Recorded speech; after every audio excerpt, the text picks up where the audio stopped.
quiet. So it is 8:30 on Tuesday, February 28th, and I'm gonna call this Finance and Economic Development Committee to order. We have a 2-item agenda. Can I get a motion to approve? Move to approve the agenda as published. Second. Been moved and seconded. Is there any discussion? Seeing none, all in favor of the motion signify by saying aye. Aye. Any opposed? The motion unanimously carries. We have an agenda. First up on our agenda is our fourth quarter investment report. Troy. Great, thank you, Mr. Mayor. Good morning, all.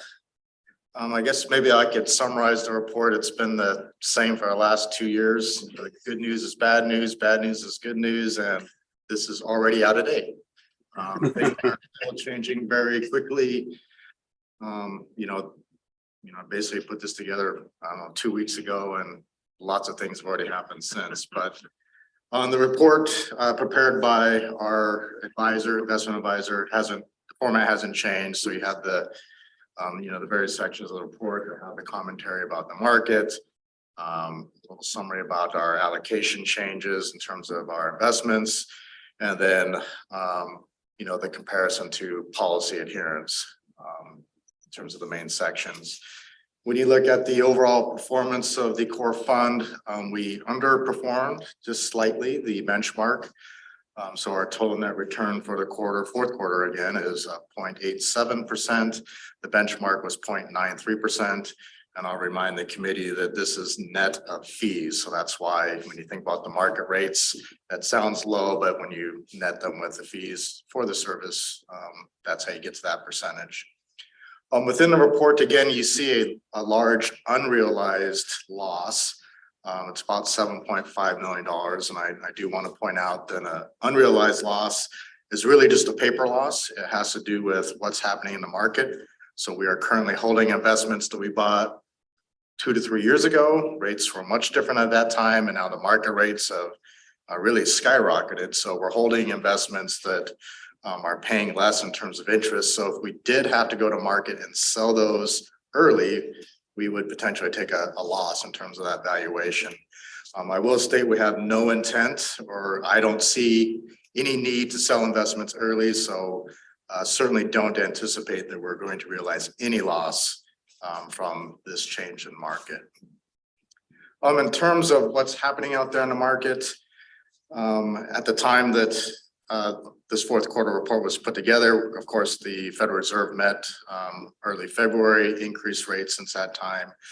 So that's where this report is a bit dated. A lot has changed really in the last 2 weeks. We saw January's inflation for the nation, although it went down on a year-to-year basis, it actually went up compared to December. So after a 4-month decline in inflation suddenly jumped up in January. We still have a very strong, actually unexpected strong job market. We added 500,000 jobs in the nation, which was, I think, 3 times higher than what was expected. So that's where the good news ends up potentially being bad news. That gives the Federal Reserve more ammunition to increase rates. Yeah. So what we're likely to see here in a couple of weeks, I think the Federal Reserve meets on the 21st, 22nd, somewhere around there, March. Just maybe 2 weeks ago, I think the market anticipated potentially no rate increase. Now it seems to be pretty certain that there'll be at least a 0.25% increase in a few weeks, with some discussion about a 0.5% increase. So a lot has changed in just a 2-week period.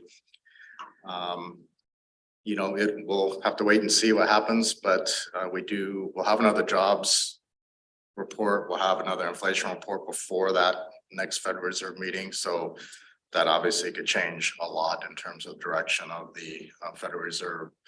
But right now, the market is expecting that the Federal Reserve kind of top rate will be 5.5%. We're at 4.75% currently. So that means the market is expecting another 0.75% worth of rate increases. Not too long ago, the market assumed that the Federal Reserve would actually start decreasing rates in 2023. Now we're looking at 2024 at the earliest for rate decreases. So that's obviously going to impact everything we're doing in terms of a city, in terms of investments going forward. So wait and see. I'm sure in 2 weeks we'll have a different story out there as we watch what happens in the markets.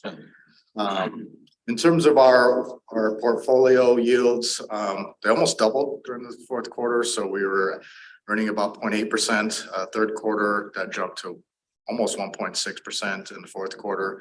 Again, that's really a direct relation compared to what's happening in the rate world. We're still under in terms of our investment duration. We target just about 2 years. We're at like 1.9. As you know, it takes a little while to move a 3-year benchmark to a 5-year benchmark. It could take a full 3 years to actually move that, but we're certainly still targeting those longer term rates. We do, fully expect that rates will at some point come down, and as we buy out in that 3 to 5 year period, we can lock in those higher rates for when those rates do decline. And we'll be talking about unrealized gains in our portfolio versus unrealized losses. So that's the report. Happy to answer any questions. I do have, a question about potentially changing the investment policy, but I'd like to pause here and give the committee a chance to ask any questions about the investment report. Questions? No, I mean, it's the market's doing what it's doing. It's hard to put any, any expectations right now. It seemed like things were heading the right direction and until the jobs report came out. The things were kind of moving sideways a little bit, and then the jobs report came out, and it's like all of a sudden, the market reacted negatively. I remember 2 Fridays ago, we were up 70 basis points by 10 a.m. In the bond market, and I was happy, excited. I get that text at 7 o'clock every morning, and then the following week we lost all of it, which kind of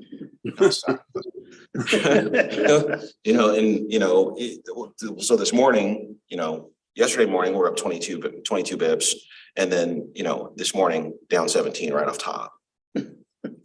So it's just been kind of, you don't know what to expect on a daily basis. I mean, I'd like to see a steady increase, maybe even if it's only 5 bips, this morning, and then another 5 and another 5. It'll take 25 bips in a week over a 30 bip loss just this morning. I don't know. It's been kind of difficult to predict, and I when the jobs report came out, it just started getting worse. Right. We've been seeing layoffs in the tech industry, which I think most people thought, okay, this is the beginning of the end in terms of jobs, and then that jobs report shocked everybody, right? But you think about what happened to inflation in January. You had that jobs report, so there's still strength in the job market, right? So that increases spending, which puts pressure on prices. You have really high cost of living adjustments that happened in January. When you think about Social Security going up pretty close to 9%. It's like the biggest they've done in over a decade. So there's lots of spending power out there too, which I think probably impacted that inflation number too. So we'll see. Like I said, good news equals bad news, it feels like. Yeah, be celebrating these things, right? One of the other areas I look at to see is like what car prices are doing, and see if they're still overinflating the price above and beyond MSRP, and a lot of it is still way out of line. An extra 10, 15, 20,000 on top of the MSRP, and you're thinking that eventually they're going to come back down to reality, and it's just one of those areas to look at, but it still hasn't happened yet. Yeah, there's definitely still supply chain issues out there. I think that happened in December too. I think you had some sales move forward because of the supply chain issues. So there was disappointing sales in November, December, at the national level, and then you see a bit of a rebound in January. So is that supply chain issue? Yeah, and I look at some of the lots, and they're full of brand new vehicles, but they're not moving. Well, interest rates have been going up. Correct.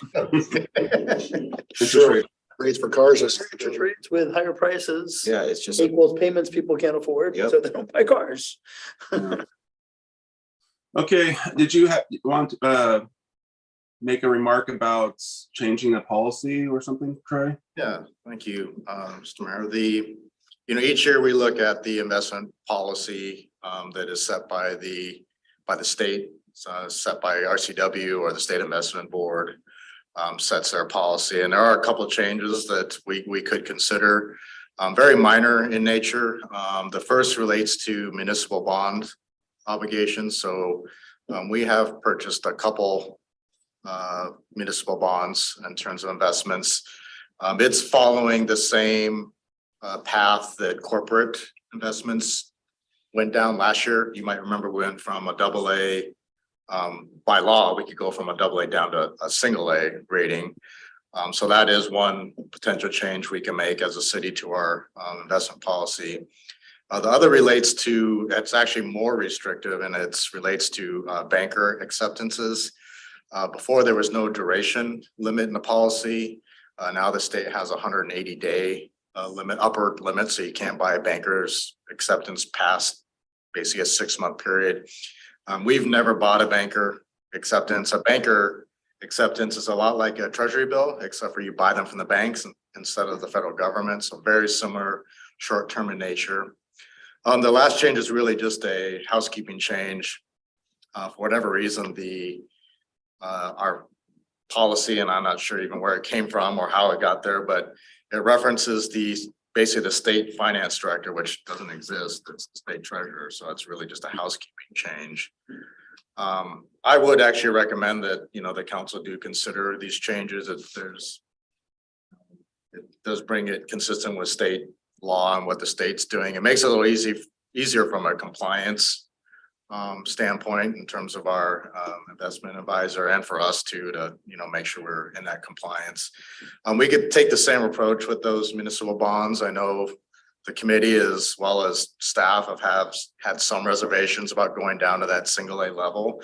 We could again adopt it in policy, but have a directive or a practice not to look at those single A investments until we're comfortable. But do it in policy just to keep it consistent with the state, you're saying? And that's worked well with the corporates.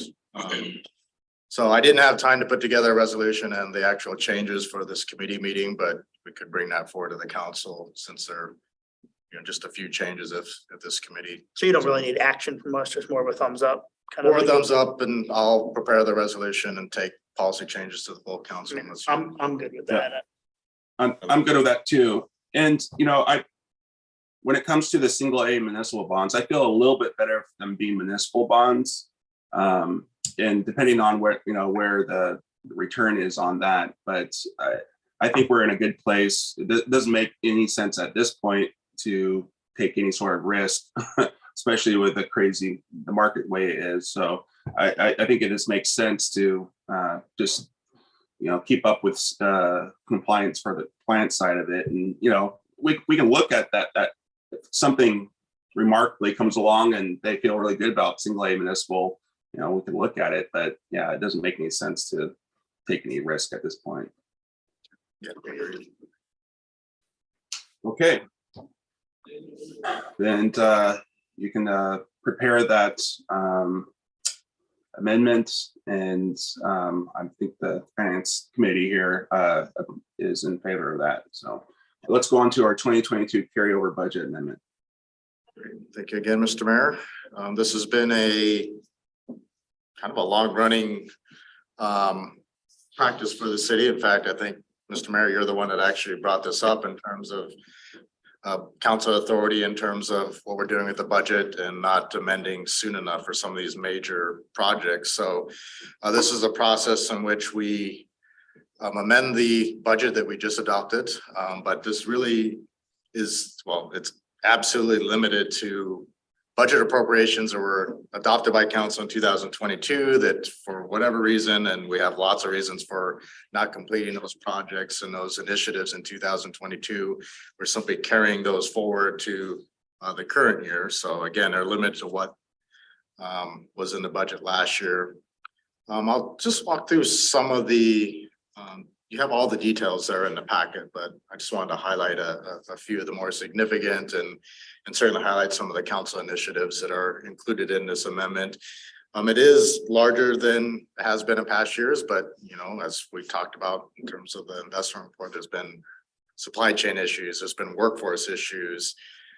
So there's certainly not any intent of staff not to get these done. We very much want to and certainly intend to do so. So that's why we're carrying those forward.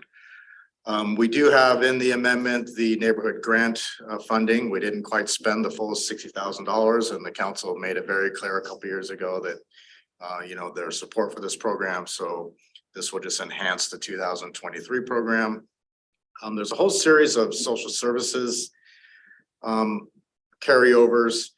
You know, you could see everything from partnerships with Providence, Together. There's some shelter resources. These were adopted in the budget under those provisions, but I think this is something we do want to revisit in 2023. We will have a social services coordinator coming on board. So I think we'll have some different ideas from a staff perspective for 2023 and going forward. But you know, we do want to preserve the what the council adopted in the budget in 22, but you'll probably see some proposals in terms of kind of a different approach to some of those expenditures. There's a whole series of special projects related to climate action, economic development, you'll see within the proposed amendment. You'll have the kind of the normal capital within terms of the utilities, water and sewer and stormwater. A really big amendment, actually two different amendments in here, but they both relate to the police station. So it's about $4 million in carryovers. That's related to the land acquisition and design. There are some monies in there for the body worn camera program. In fact, I heard we're going live here very soon, but we just started to make that purchase at the end of 2022. So there's about $370,000 being carried over to 23. There's some cameras, you know, to make our camera system in the parks for security purposes, about $300,000. There's the continuation of the development of the design of the Great Cuyo Park Phase 1A. The rec, there's a few different amendments in there for the RAC, one related to fencing in ball fields 1 and 2.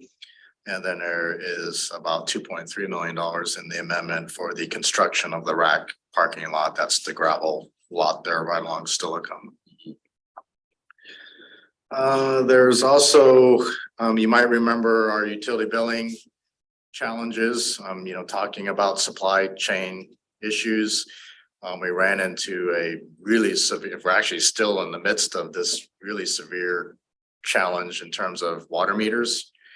I think there's the meters themselves, and then there's the transmitter device that goes on the meters. We've had basically a standing order for about 8,000 of those. They've been failing at a pretty alarming rate, as I think most of you know. You know, we're reaching about 15 years life, and those are all run on batteries, and those are very quickly dying. So we did get a shipment of, I think, about 2,000, I think, here in January. It still leaves 6,000 outstanding, so we're definitely behind in that. So there's a $700,000 amendment related to that. And, you know, it's really indicative of what many things, many different supply chain issues the city's faced. How are you managing that still? I mean, they're having to go out and read them, right? Because you're not getting the transmissions. Correct. So you might remember it's probably about a year ago, we added some limited term employees because we were basically shifting from radio reads to manual reads. And you can just imagine what that does when you've reduced staff to, you know, to really be a maintenance type approach versus actually having to go out there manually read. So the number of manual reads we have every month is increasing still because of this supply chain issue. So Were you able to get enough people though on the temporary? we did, we're kind of in a kind of a nice spot right now. But we have a couple things related to that. We have a software upgrade that's happening within that system, which should help that. We're going to a new style of transmitter. So we're kind of in a holding pattern until that software gets updated, then we'll start programming those new devices. So we're installing them, but we can't program them because the software hasn't been updated. So yes, it's been a very challenging situation. So that it causes us to have more folks out in the field, more admin staff, because those manual reads turned into a manual process to get those reads into the system so we could actually build customers. So this has certainly lasted longer than I thought. You might remember too that we wanted to take this time to kind of evaluate what we're going to do in the future. Since we can't really get stabilized, we haven't had that chance to really think about what this looks like in the future either. So, that's all to say we're probably 9 months, a year kind of behind that thought process. We're really just in a state that we're just trying to maintain and to actually just get bills out each month. So, again, I will, thank the council for all their support with this and their understanding of the challenges we've been facing in that division. And my hat's off to that team too. They have really been, if you watch them, their customer service level, they're still providing service with a smile. Cannot say enough about, that team and what they're providing there. But again, I do want to thank the council for all their support. So just real quick, and I think we've touched on this before, but so we have a failed meter, right, or whatever, and it's not working. And we go out there, and some other companies, they charge them for the time that they think it failed up until the time that the repair work or the fix was made. And then sometimes clients get this exorbitant bill and they're like, well, your meter wasn't working for they'll give you some time frame, which I don't see how they figured that out, but or the last read or whatever the case may be. And sometimes people are getting a bill for like $800, $1,200 for time that couldn't necessarily be accounted for. Are we addressing that? Are we crossing that bridge? We are doing, there are cases where we're having to estimate bills because sometimes we just run out of time to do those manual reads.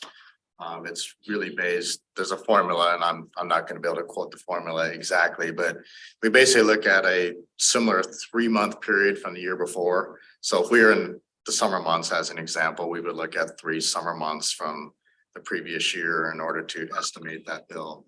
But yeah, we've been,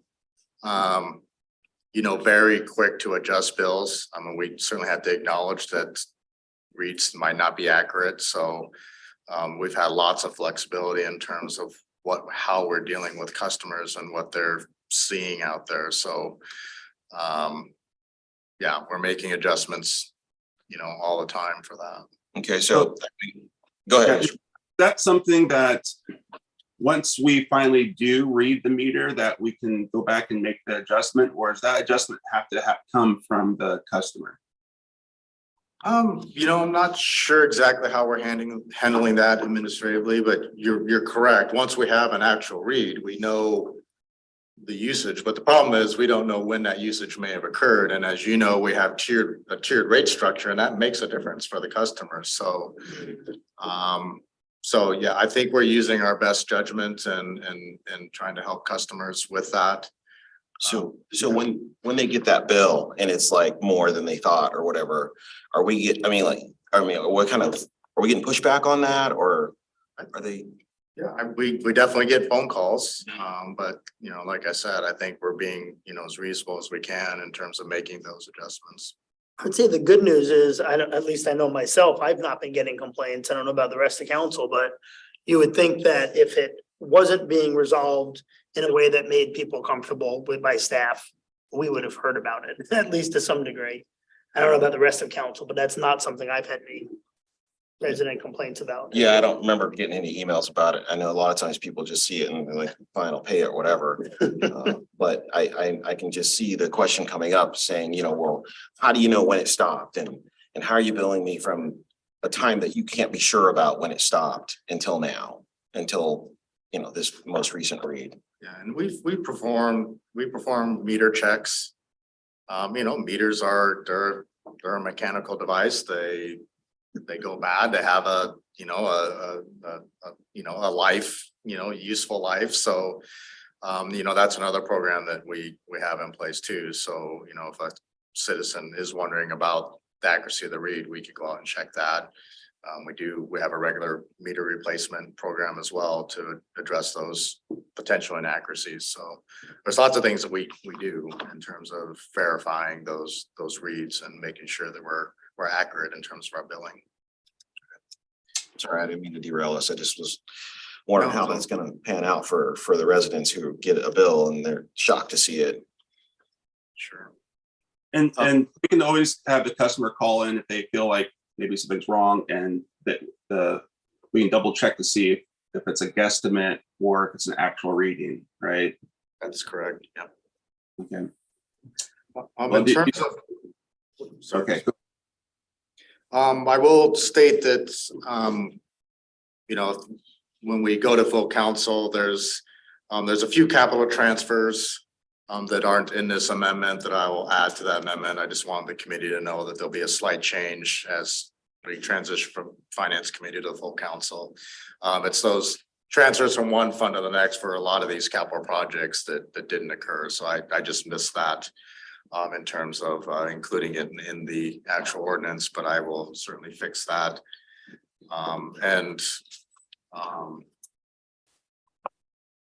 I want to give Rick an opportunity to talk to council about a mid-year personnel change. Yeah, thank you, Troy. It's past practice that when we look at our annual budget amendments, that if it includes an FTE position, that we make sure the finance committee is aware of that and get consensus on that, or if there's concerns, to talk about those concerns. We do have a circumstance where looking to add a limited term employment position for DA3 in the shop maintenance facility this year as a budget amendment. The situation is historically that the shop maintenance facilities had 3 department assistants. Over time, that's been reorged to 1 department assistant and a executive assistant. But the Public Works is going to be undertaking a large endeavor to onboard a online asset management system to document and maintain information on all the infrastructure that the city of Lacey owns. That's a 2-year process, and it's going to take a full FTE to manage that. So one of our support staff in Public Works is going to be assigned to manage that project. And because of that, we want to include in the budget amendment this limited term position for a second DA3 to help with the general departmental support as well as customer service to the public. So we wanted to bring this forward to the finance committee, make sure you're aware of it. And if there's any questions or concerns about including that in the budget amendment, we can talk about that. So limited term, 2 years. 2 years, yeah. I mean, I'm good with that. And then My only concern is that should we really actually make it a limited term, or is this someone that we're going to need longer than that? And the reason why I bring this up is because I think we're all very aware of how hard it is to find employees right now. And if you advertise for just a limited term employment, I mean, good luck, unless you're paying a on top of what a normal salary would be for someone to take that risk. I mean, I don't know why anyone would take that risk. And so I think that's my only concern is, are you going to actually be able to fill it? And do we need this person long term? And so we might as well just have a full term and maybe move them to another place. But that's just my concern. yeah, that's a very good point. And it is a challenge with recruitment. We've had limited term employment positions in the past. They've been successful, and some of them have been converted into full-time positions going forward. It's anticipated that this onboarding this cartograph system is going to take about 2 years, and that was why we were looking at a 2-year position and then see to reevaluate. But we can take a look at it, talk with Public Works, and work with Troy to see if we want to change that approach from a limited term to a full employment. But we can probably have more information when you bring the budget amendment forward. That sounds good. Is the thought that this person will move into this position to work this project for 2 years? And then they'll go back to the DA3 position that they had, and is that the? It's actually the executive assistant position, and she's been very well versed in the existing Naviline system and working on that conversion to Cartograph. She has that, and she's probably one of the employees in the city that has as good a handle on our existing systems. And so that's why we want to have her dedicated to this 2-year project. But also too, depending on the project, it could extend longer than that, because as we look at onboarding the experience with the permit tracket system and community economic development, there's usually get into a lot more of issues as you get into the process of conversions and onboarding.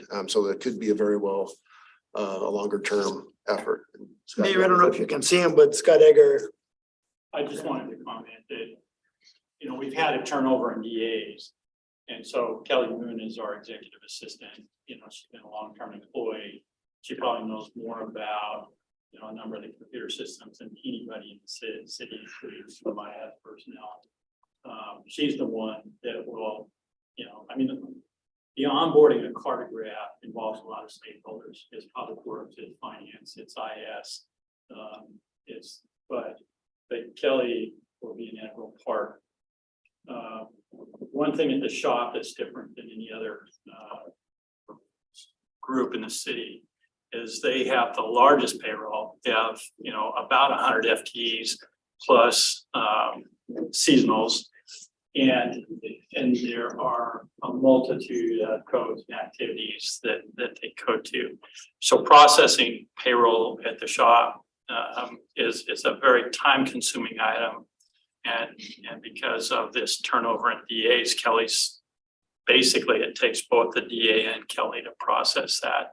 So that will free her up from this limited term person would participate in payroll and open up time for Kelly to participate with onboarding Cartograph.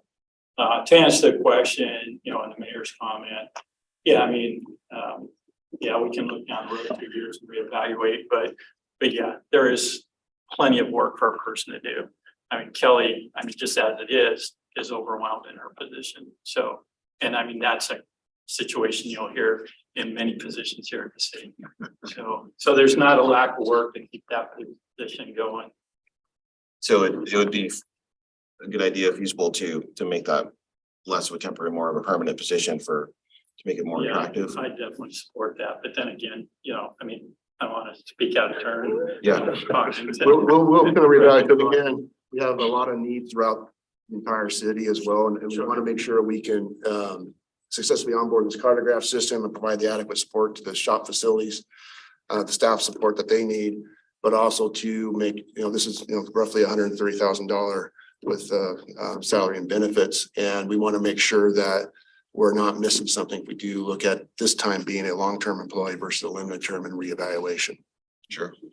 Well, so what I'd recommend is obviously go out for advertisement and let's see what happens. And if we're having problems onboarding someone, then maybe, we come back to this committee I feel comfortable giving you the authority to make a permanent position. So, but I guess we just have to see what we get when we advertise. Yeah. Okay. Then I'll make it easy and move that we forward on to full council these budget amendment carryovers. Second. Moved and seconded. Is there any further discussion? Seeing none, all in favor of that motion signify by saying aye. Aye. Is there anyone opposed? And that motion unanimously carries, and we'll forward it on to the full council for consideration. And with that, we've reached the end of our agenda. Is there anything else? No? Then I will call this meeting adjourned. Everyone. Thanks, guys.